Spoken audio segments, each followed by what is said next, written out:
Denton, a fresh-faced cowboy from Texas, recently joined a grungy Chicago gym with the goal of enhancing his muscle mass. However, his aspirations took an unexpected turn upon meeting his hot and hunky trainer, Easton. As their daily training workout routines became more intense, Denton knew he needed more than just strenuous exercise in the gym. What he really desired was a hot and sweaty one-on-one session from this studly gym shark.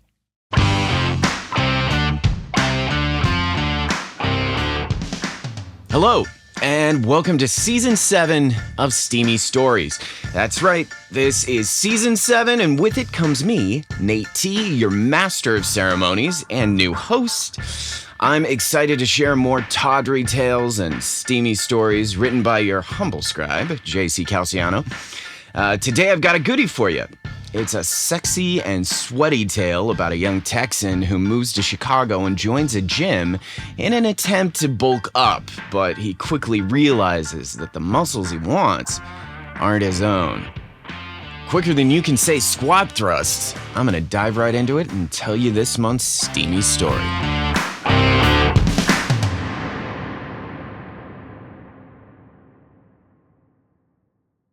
Denton had the classic traits of a nerd, with glasses often slipping down his nose, a fondness for superhero teas, and a voracious appetite for literature. Yet there was a magnetic quality about him. Standing tall with a lean and toned physique, he moved gracefully, starkly contrasting his bookish demeanor. His sparkling eyes radiated intelligence and a sense of humor, and his attractive features hinted at a Clark Kent hidden behind the nebbish facade. This blend of brain and brawn gave him a compelling charm that was hard to ignore. Today was Denton's first day in Chicago, also known as the Windy City.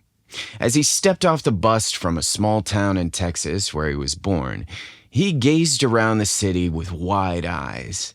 The bustling metropolis filled him with excitement as he looked forward to starting a new life full of aspirations and dreams. However, the vast maze of streets and unfamiliar faces made him feel as intimidated as any newcomer might be. Denton was always a dreamer and an optimist. He whispered to himself, "New place, new life," to calm his frayed nerves and reassure himself that he made the right decision in relocating there. Denton was resolved to improve his physical fitness as he embarked on this new phase of his life. He strongly believed that one's well-being and self-assurance are essential components of success. He made a personal commitment to focus on settling into his new home and prioritizing his fitness regimen.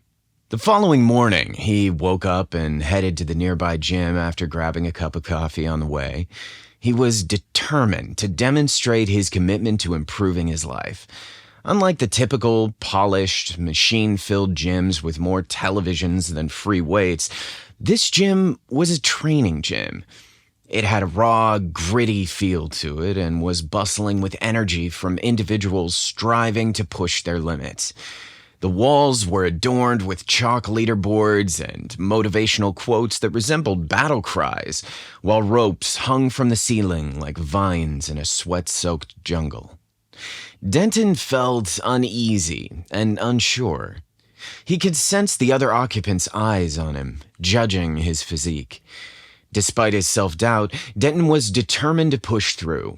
He squared his shoulders and prepared to take on the challenge of fitting in and making Chicago his new home. A week had passed since Denton arrived, and he found himself enjoying his new surroundings more and more. Although he hadn't yet found a job, he was optimistic that it would happen soon. For now, his primary focus was to settle into his modest apartment and get familiar with his surroundings. He was pleasantly surprised at how quickly he adapted to his living space, and he found his new gym to be a revelation for him. Despite its grungy appearance, it was a place where he could slow down and focus on self-care and strength for an hour away from the city's relentless pace. In this place of self-improvement, there was a trainer named Easton who led the training program.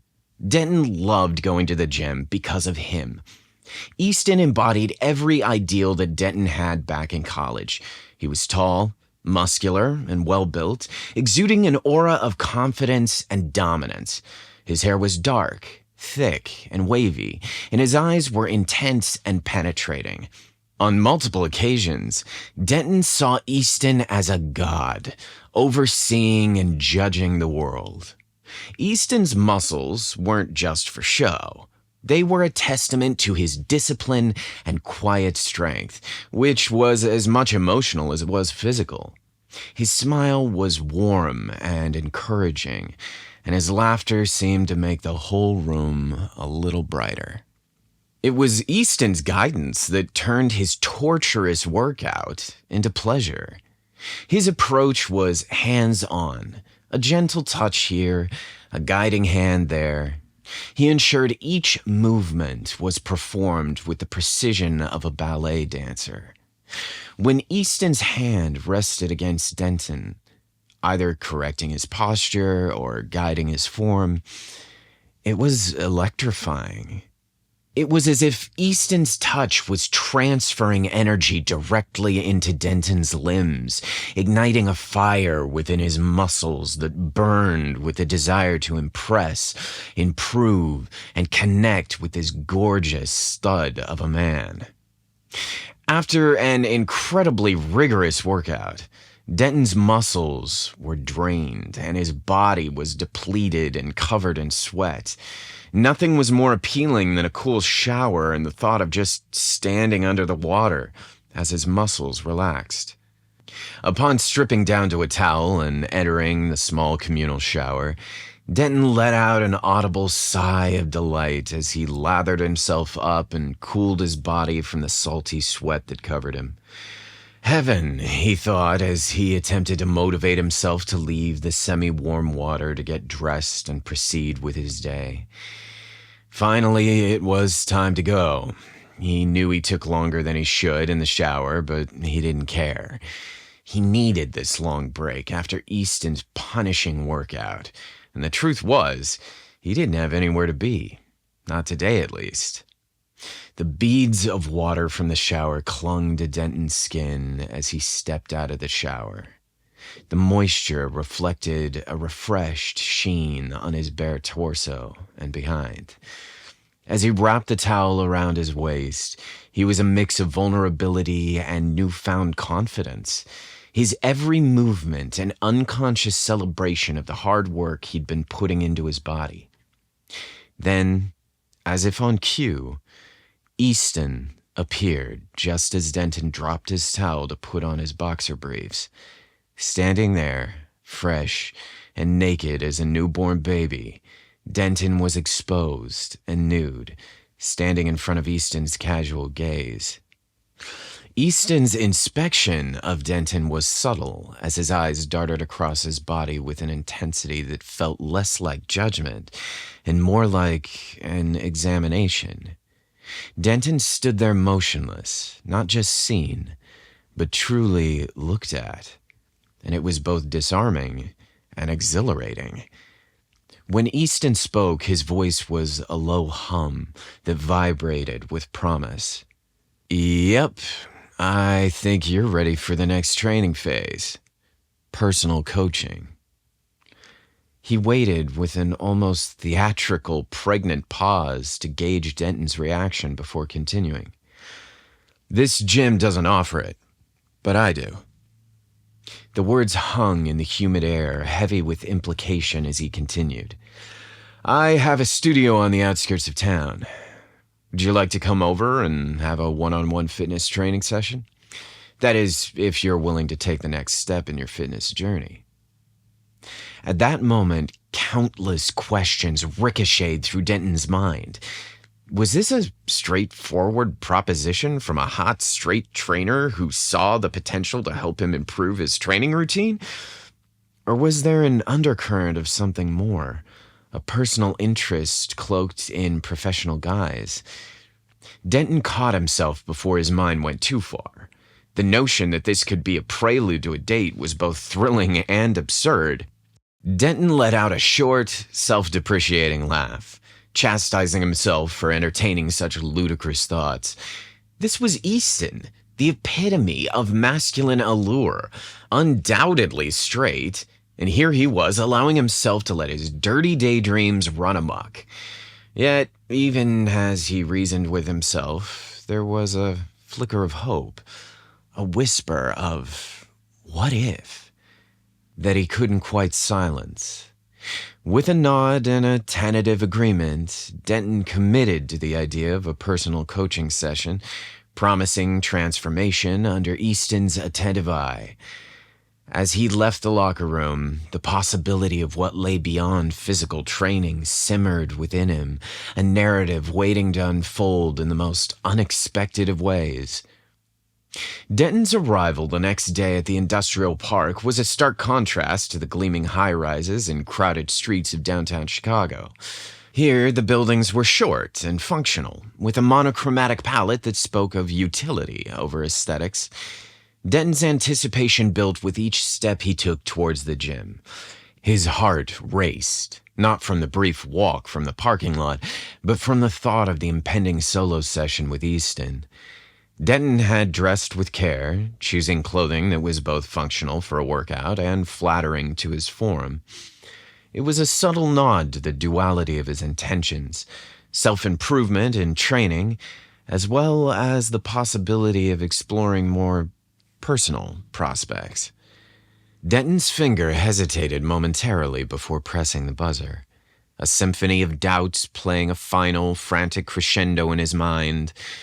But the moment Easton opened the door, clad in his workout attire, those doubts were silenced by the simple truth in Easton's nod, a silent welcome into a shared space of trust and effort.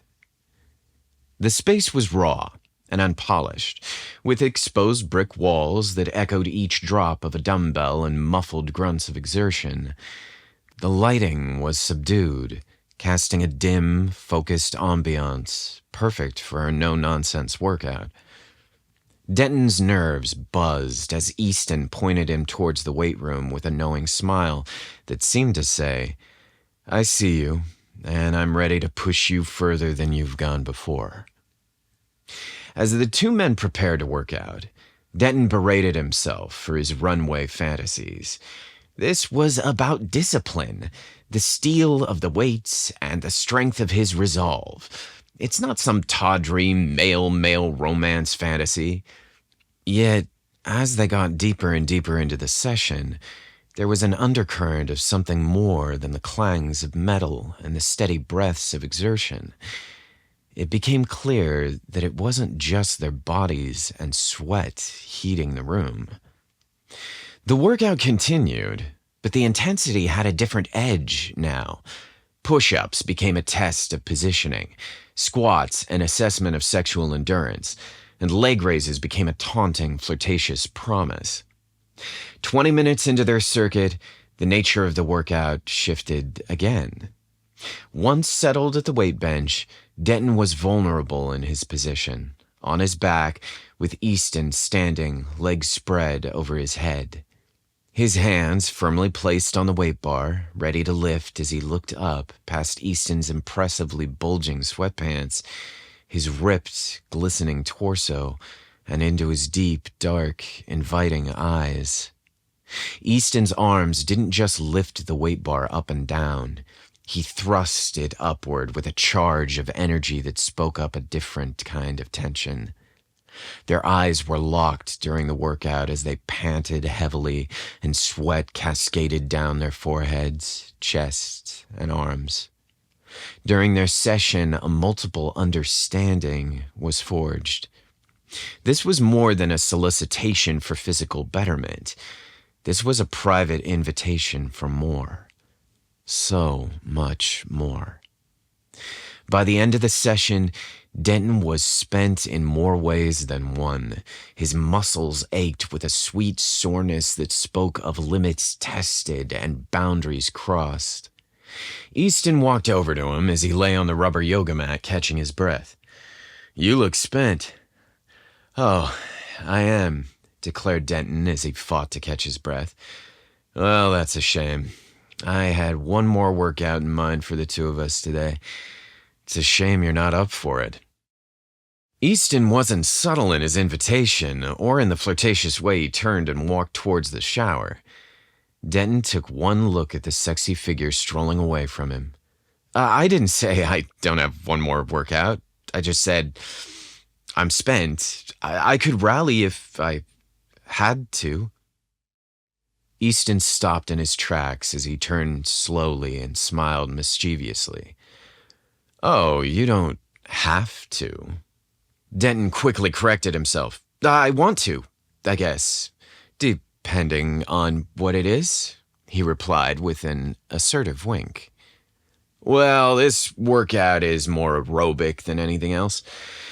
It'll sure get your heart racing, Easton promised. Oh, my heart's racing already, Denton replied as he stood to meet Easton's shirtless, sweat-covered torso.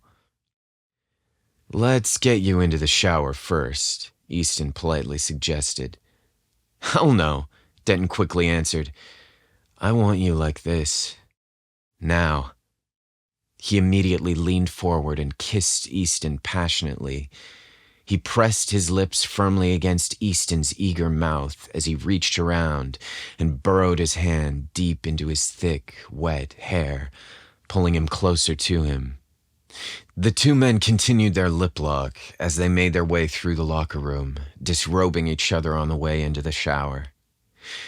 Their shower lasted longer than the workout that night, and afterward, Denton's worn, weary legs wobbled him back to his car. He woke up sore the following day from that workout, but even so, he was so eager to book another one-on-one session with Easton again that evening. I've heard that Denton signed up for a lifetime membership with Easton after that session. Yep, they became more than just workout partners from that day on. You're listening to Steamy Stories, the podcast where romance turns bromosexual. Well, I hope you enjoyed today's steamy, sweaty story. I'm looking forward to bringing you an extra special treat next month, a combination of steamy story and steamy short film. That's right, since so many of you commented on how much you enjoyed watching the Summer Surprise episode we released last month as a film, we took our cameras and made another story into a movie as well. Make sure you don't miss it. Next month, we've got a story and movie about two young studs who travel down a very tempting treasure trail. Later, bro.